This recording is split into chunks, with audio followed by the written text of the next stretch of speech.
ఈ రోజు కూడా అనంతపూర్లో మీరు చూశారు, ఒక రథాన్ని కాల్చేస్తారా మీరు? ఒళ్ళు దగ్గర పెట్టుకుంటారా లేదా? చెప్పా, ఎవ్రీవేర్ కెమెరాలు పెట్టమన్నాడు. మక్కలు ఇరగొట్టించేస్తా. Be careful. Law and order గాని క్రియేట్ చేశారో, ఇంట్లో నుంచి బయట వచ్చి ఎక్కడ చిన్న వైలెన్స్ జరిగినా నెక్స్ట్ 1 సెకండ్ లో మీ చొక్కా పట్టుకునే పరిస్థితి వస్తుంది. That is the mechanism I'm establishing. We are not inefficient. Yes, will arrest. ఇదే కాదు, ఇవన్నీ అరెస్ట్ చేశాం. ఈ రోజు కూడా అక్కడ అరెస్ట్ చేశారు. Accused Eshwar Reddy.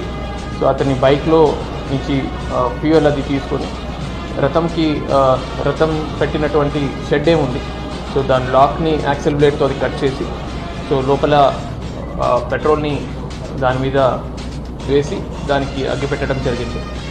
So as of now మనకు ఈశ్వర్ రెడ్డిని అరెస్ట్ చేస్తున్నాము. వీళ్ళు వైఎస్ఆర్ కాంగ్రెస్ పార్టీకి చెందిన కార్యకర్తలాగా మనకు తెలిసి వచ్చింది.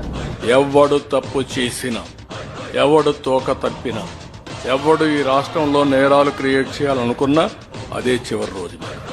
I'm very clear on that. ఎవడైనా సరే